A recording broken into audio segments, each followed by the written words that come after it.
We let the dogs out. Hello! Guess what we're doing this week, David? We're, I forgot. We're playing a game. We are? Yes, we are. We're gonna play a game, and we're gonna videotape it. And you're gonna do lots of silly stuff. Yes! It's anything else? Silly stuff is my life. So we are here, and we're playing what game now, David? What's it called again? Age of Wonder. Age of Wonders. There. Yeah, and we're playing this not necessarily because it's going to light up the Twitch or YouTube channels like other games like Fortnite or not, but this is actually, what style of game is this, David? I don't know what to call it. It's a turn-based strategy game, and since we're making a turn-based game, we decided to play one and get some, maybe talk a little bit to what we're doing, huh? Yes. Does that sound good? Yes. So this is my base, and over here is my dad's base. We switched computers so you could see my gaming. But my dad is definitely way better than me. Well, I've been playing this for a while. So I think this is one of the best turn-based strategies. I think Triumph makes the best turn-based strategies. Mm-hmm. So this game kind of does a little bit of diplomacy, a little bit of, exploration and kind of controlling resources, but it's mostly a combat game. Mostly. And so that sets it apart a little bit from Civilization, which is another great game. These guys are right down the street from us, and they make great diplomacy games. I would say they're of equal quality, but I tend to like this type of game. You ever hear of Heroes of Might and Magic? No, never mind. Yeah. That's a good one, but that one uses... that was kind of neat because you can have as many people in your army as you want. So if you end up finding like 10,000 skeletons, you can actually attack with 10,000 skeletons. This is kind of based on usually, well, the old ones were 8. Yeah. If you click on one of those guys, click on one of your guys who's running right now, you'll just see there's 6 slots open. So that's the most you can have. So really you have to win with a bunch of armies kind of coalescing on people. That's another good turn-based strategy. So I'm playing King's Bounty, which is actually a really good one. That's kind of a single-person exploration where you do have a party, but it's not on a map. That one's more of exploration RPG kind of a feel. And then you play Dragon City. That's it. Yeah, I played Dragon City. And what's that one like? Well, Dragon City and Clash of Lords / Classic Clans. I think. Yeah, and what do you like about those? I like that you can move around all your stuff and you can upgrade your guys and characters and like make your base bigger and bigger as you progress. Yeah. So yeah, kind of the building, make upgrades, that sort of thing, which is kind of more. It's actually very kind of strategic, you know. If you think about the old time StarCraft or Warcraft, that's what those were kind of great at. But then this kind of, I don't know, this micromanages a little bit. And then I used to play a game called Betrayal at Krondor and Betrayal in Antera, which are also really good. Again, those are kind of like turn-based, but they are RPGs. Fortunately, that genre kind of stalled. You know, I don't see it as much. It's actually really good at the time. Those games, I think, actually are real gems and worth going back to see. In fact, I believe a lot of the new RPGs are kind of based off of those kind of ideas. It's a shame that they don't have that type of popularity anymore. All right, so what do you like about this game, David, so far? Now, David's playing this for the first time. We're doing it. Yeah. I like this game because it has really good graphics, as you can see. You can even zoom in and you see. And I like the way how you fight. Like, you start off a game, you move, and once you can't do anything else, you end your turn. Yeah. Actually, this used to be a 2D game, and in fact, in some ways, the 2D games were better. But this you can't. I can't fault this 3D. Not like David says, it looks great, but they also did a lot of nice, compelling things to it too. So why don't you explain what we've done so far up in this game? We just made 2 bases already, and all right. So and we're playing simultaneous mode on a VPN or the local server, so that allows us to play each other. But not, in our case, we are teaming up to fight the AI. yeah. Which stands for AI. I remember. Oh my gosh. I remember knowing that. It's artificial intelligence. I heard that somewhere.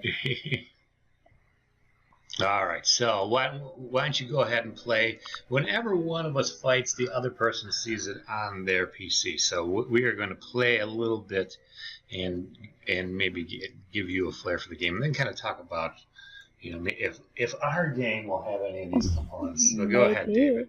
Okay, so you have one guy in base. Click on that. Okay. And there's really not enough. If you click again, there's really only 2 people there. So what you can do, yes, him for now. Click the confirm any army movement button,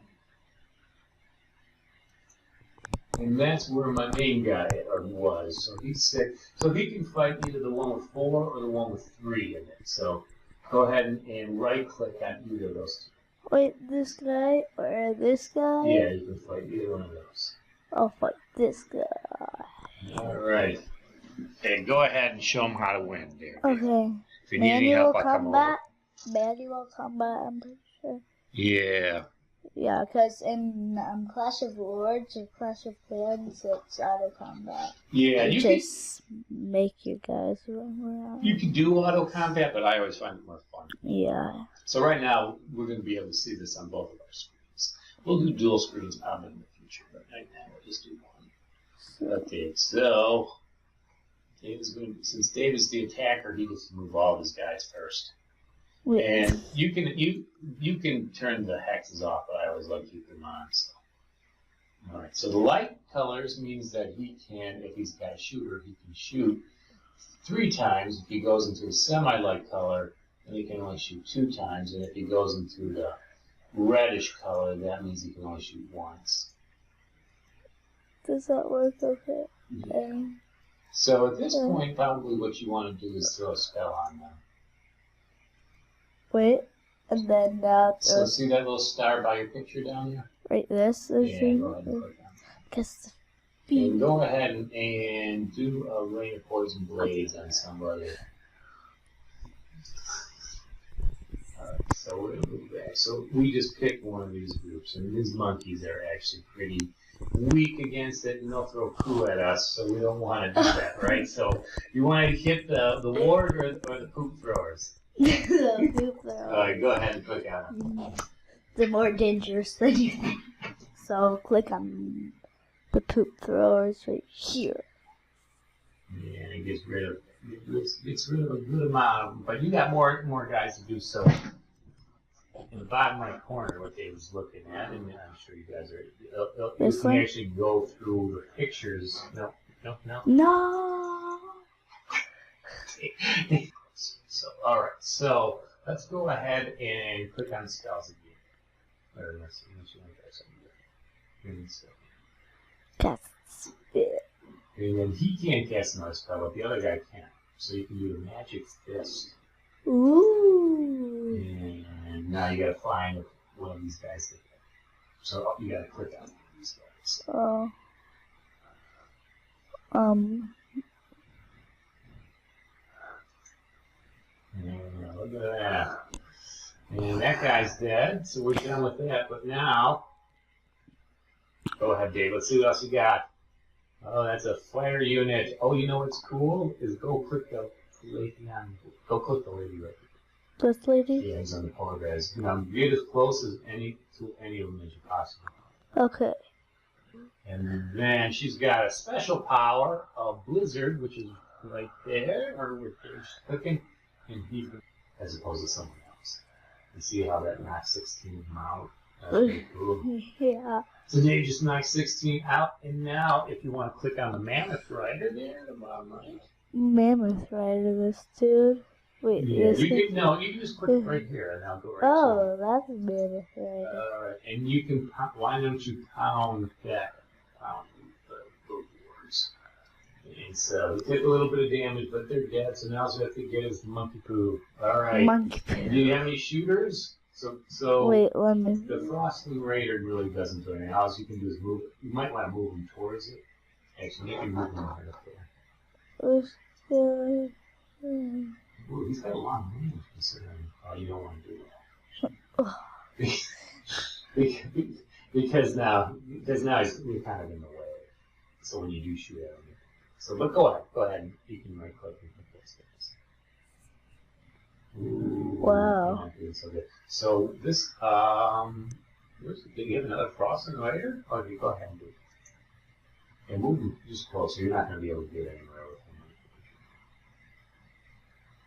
him. Yeah. Yeah.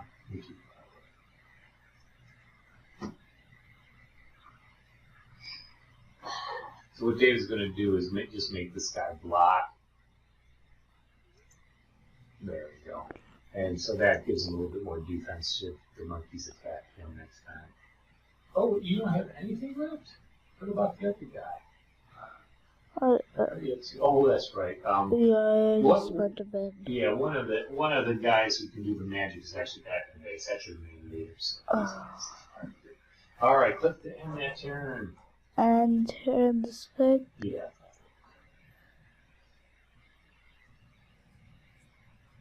Oh no, they killed our guys. No. All right, but we'll get them on the next one. So. Yeah. Alright, Dave's going to move his main guy up, move him to not a red place, just a yellow place. Because if you get close to those monkeys, they actually stink so bad that they actually lower your defense. You don't want that. And David has a special ability, which looks like lightning bolts. Lightning bolts? Yeah. Right there. And I'll go ahead and shoot them on the monkeys. That's it. Bye-bye, monkeys. There we go. They are dead. And what do we get for killing those guys? We get. Yeah, look, we got a tiger. So he'll replace those guys. You Those lost. guys that. Plus some money.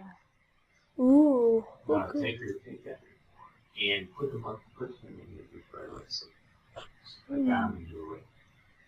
Click and then. No. And here. Ooh. All right, so now try to trespass on here. Okay, so if you click on these guys. These guys? Yeah, you can click anywhere in the city. These guys. And hit negotiate. Negotiate. And as you can see, they are neutral. They are peace with us, so we can go on there. You got land, but we can't. We want essentially we could buy them and turn them into a vassal. You know what that does? Buy them. Yeah, and then they're kind of like a city, but we don't own them. They're kind of we don't own them, but we're friends with them. Right, and they'll give us some money from time to time. Or we could actually attack them and make them part of our big country. But that's not nice. So eventually they might want to join anyway. So we might want to we'll see how they go. Okay. Exit, right? So Dave's clicking on the gold thing, and that when he casts this, every time he kills somebody, he makes more money. Which is good. Yes, definitely good. Definitely helps that. More money. So of all these things that we've seen so far, what would you say would be good for our game? Good for our game. Definitely the the graphics would be real. It would be really cool if we had these big graphics on our first game. You're our director, so you're in charge of that. If you can find a way to do that, go ahead. What about the actual gameplay? Yeah, the gameplay was good. You could like have special things for different people, like they do, because they don't have all the same. Oh, you're saying special attacks and special abilities per unit, right? Yeah, that'd be kind of cool. And I think we will. And what else do you find fun about this game? I find fun that it is a well, that you have your own base and you can do whatever you want with it. So making stuff at a base, yeah, fun, which I agree. I definitely like doing that. And here we go, one more round. Well, today we're gonna do one more. And I got a cheetah, but I don't know if I'm tough enough to fight anybody. But I will explore up here. Maybe there's some free stuff. Some once in a while you can find free stuff up here, which is nice. Oh, there's a little den. So see this?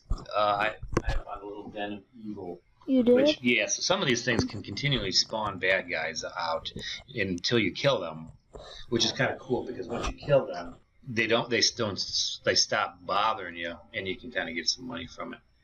Yeah, you don't want evil people. That's right. On your land. Well, it's not your land, but you live on that land. You don't want bad people living on your land. That's right. Alrighty. So on the right there, David, what you got? You create another ice scraper. Nice. Oh, ooh. Take them there. Look at that. And so he's got a mini. How many people do you have in that group? Says 3. 3, so that's okay. You might be able to win some fights with that, but maybe not. Race governance level up. There's another thing that's unique to this game, so go ahead and put it up. So, because he has ice people, actually they're called frostlings, and because he has them, and he's doing a good job of keeping them happy, they actually allow him to build stuff. So you can choose between those two things. Frost Patron Military or Frostling Patron Economics. So it said barracks in frosting cities give an additional 50% happiness, which can make the growth quicker. And 10% health. Which one do you want to do? I think happier. All right, that's good. Yeah, sometimes happier is a good long-term strategy, so let's do it. And then Dwarf Con, I clicked on that. So this I always found this a little irritating because they have like events that happen for everybody. So in this case, it's a good one. In production, that means everything's gonna happen faster. Oh, okay. Which is kind of nice. So we can build people faster in our cities and build buildings quicker in our cities. So go ahead and get those. And then Army requires your orders, David. Take care of that. I want to send them to Brit for this. Yeah. Yeah, the last game was left click though, and they changed that to this one. I'm not sure why. And then if you go over those flowers, you can actually get a benefit. If you can reach them. No, I can only go right here. Yeah. Or have to do those other places because you're going to lift the fog of war up, and you're going to be able to see stuff. You can go into that dungeon with the skull too eventually. Yeah, but it's probably legendary. Right? Yeah, it might be too tough. Shall we conclude here, buddy? Yes. All right, so this is the end. Let's say goodbye to everyone. Goodbye. Goodbye. Thanks for joining us this week, and next week we'll do something totally different. Yes. No, we'll do something. Yeah. Okay. All right. See y'all later.